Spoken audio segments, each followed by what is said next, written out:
There are tons of cartoons that became famous for being original and creative, but here's the thing. Everything that gets popular is going to get copied sooner or later. Did you know that there's at least one knockoff of your favorite cartoon? Actually, if your favorite show is Bluey, there's more than just one. We've already talked a few times about Chip-Chilla, an American creation that looks a lot like the Australian series about the little blue dog. That's the most famous case of plagiarism involving Bluey, but it's definitely not the only one. The Adventures of Ping and Roar also has some pretty suspicious similarities. The show is available on YouTube, and its target audience is little kids. The story is about two best friends, a little unicorn girl named Ping and a small dinosaur named Roar. The episodes show their games, adventures, and life lessons. Sounds familiar, right? Bluey's always going through those three things with Bingo too. But it's not just the formula that looks familiar. The show's visual style also reminds people of the Australian hit, from the super bright colors to the way the houses look. If you glance quickly at a picture of the houses in Ping and Roar, you might actually think you're looking at Bluey's neighborhood, just like with Chip-Chilla. At least the characters aren't total copies. Ping, for example, has magical powers because she's a unicorn. That's already a bit better than Chip-Chilla, which shamelessly ripped off Bluey in every possible way. Who knows, maybe Ping and Roar will develop its own personality over time. And this is just the first of 11 bizarre cartoon ripoffs you've probably never heard of. So grab your popcorn and get comfy. This is Cinewave starting now. SpongeBob has already made history and will always be remembered, especially since the franchise keeps getting new content all the time. Of course, lots of animation studios want to recreate that kind of success. One of those attempts gave us the cartoon Coconut Fred's Fruit Salad Island. But yeah, it was just an attempt. The show was a massive failure. The main character is Fred, a coconut living on an island full of living fruits. Even though the story doesn't happen under the sea, the tropical vibe from SpongeBob is definitely here.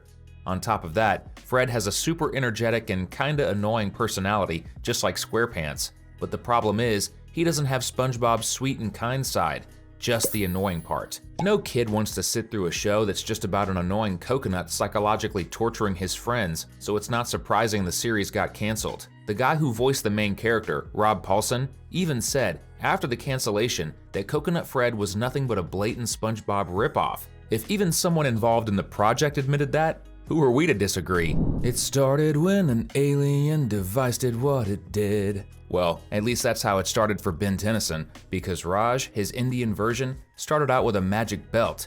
Yep, not even Ben 10 escaped getting knocked off. My Name is Raj is about an Indian boy who gets a magic belt that lets him transform into different magical creatures. Honestly, the concept sounds a lot like its inspiration since Ben uses his space watch to turn into superpowered aliens. What's different here is that the space and tech elements were swapped out for magic. Even Raj's enemies are mystical creatures. One of them is a demon king who wants to steal the belt and take over the world. Sound familiar? That's a lot like Vilgax, the intergalactic conqueror chasing Ben to steal his watch. There are even more similarities between the two cartoons. Raj is confident and a bit of a troublemaker, just like Tennyson. He's joined on his adventures by two side characters, his dad and a girl his own age.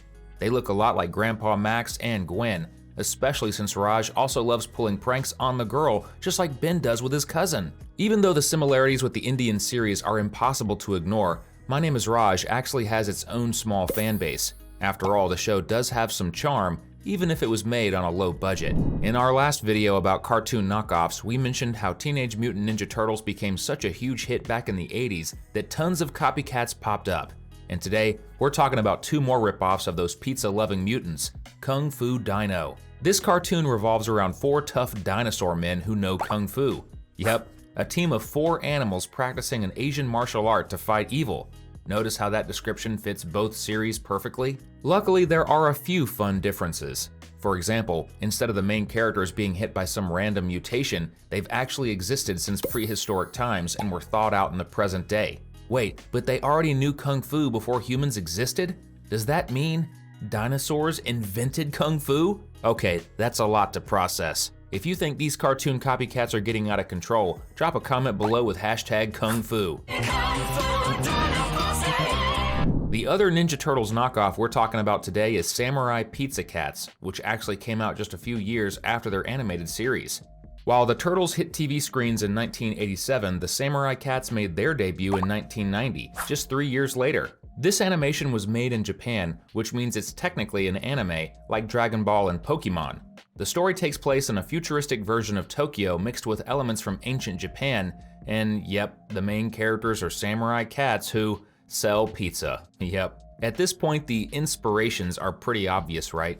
The original cartoon is about turtles who are ninjas and love pizza, and this one's about cats who are samurais and sell pizza. Well, at least Japan kind of has a pass for making this copy, since Teenage Mutant Ninja Turtles is an American creation that borrows a ton of Japanese culture elements. Plus, this anime doesn't take itself too seriously and even makes references to the Turtles.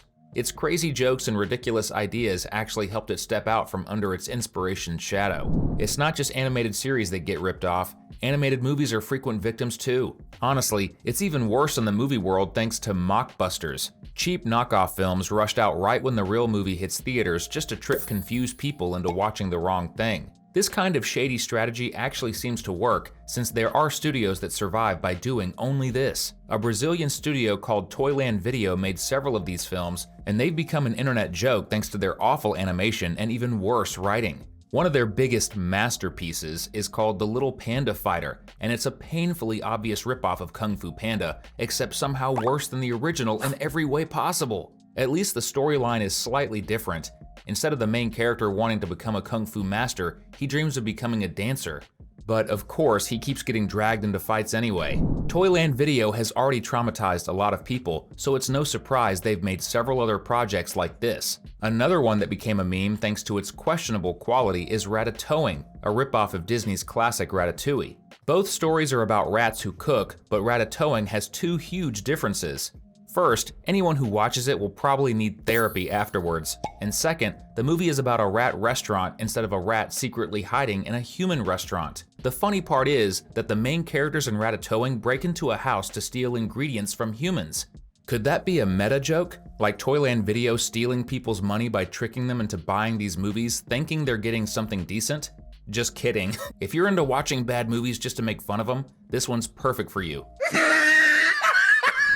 To wrap up this batch of Toyland Video creations, we also have What's Up Balloon to the Rescue, the ugly stepbrother of Up. Just like the original, this one's about an old man who befriends a Boy Scout and uses balloons to make his house float away.